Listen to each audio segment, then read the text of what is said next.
Digital Bharat बनाने का ऐलान किया था।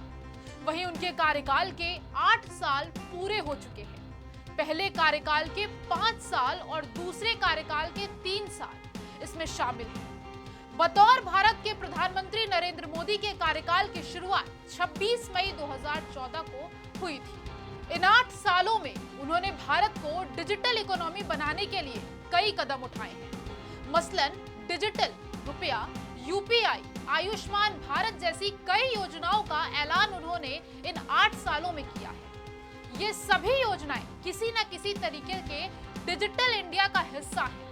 आइए जानते हैं ऐसी ही योजनाओं के बारे में जो पीएम मोदी के कार्यकाल में डिजिटल रूप में खूब फली फूली है। पहली तो है आरोग्य सेतु। आरोग्य सेतु मोदी सरकार के सबसे सफल डिजिटल योजनाओं में से एक है। इस प्लेटफॉर्म को सरकार ने कोविड-19 के दौरान लॉन्च किया था। इस पर यूजर्स के कोविड वैक्सीनेशन, वैक्सीन बुकिंग समेत कोविड से जुड़ी जानकारी मिलती है। इस ऐप को एनआईसी ने विकसित किया है। महज 40 दिनों में इस ऐप को 10 करोड़ से ज्यादा यूजर्स ने इंस्टॉल किया था।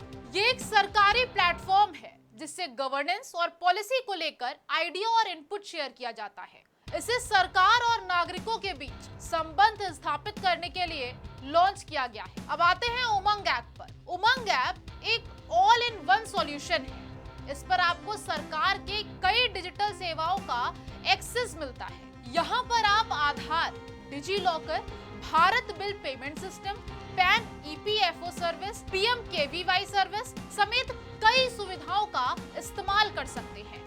यूपीआई यानी यूनिफाइड पेमेंट इंटरफेस का इस्तेमाल हम सभी लोग कर सकते हैं।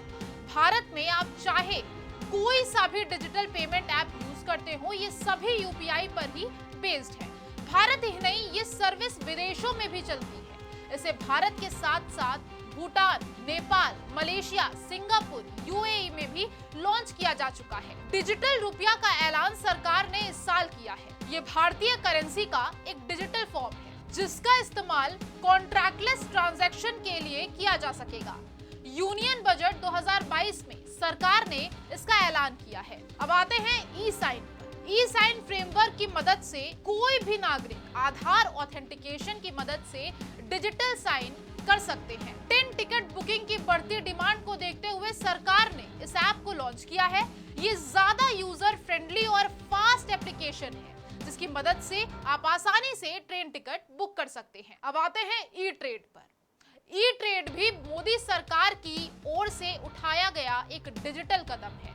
ये प्लेटफॉर्म पूरी तरह से ट्रेड से जुड़ा हुआ है। इसके अतिरिक्त भी सरकार ने कई कदम उठाए हैं। आधार को लेकर भी सरकार ने बहुत काम किया है, लेकिन इसे यूपीए सरकार में लॉन्च किया गया था। इसी तरह के रुपए कार्ड भी मोदी सरकार के दौरान ही लॉन्च हुआ है। इसी वजह से हमें मास्टर कार्ड और वीजा की तरह सर्विस मिलती है। ऐसी ही तमाम जानकारियों के लिए बने रहिए आज की खबर के साथ। तब तक के लिए मुझे दीजिए इजाजत। नमस्कार।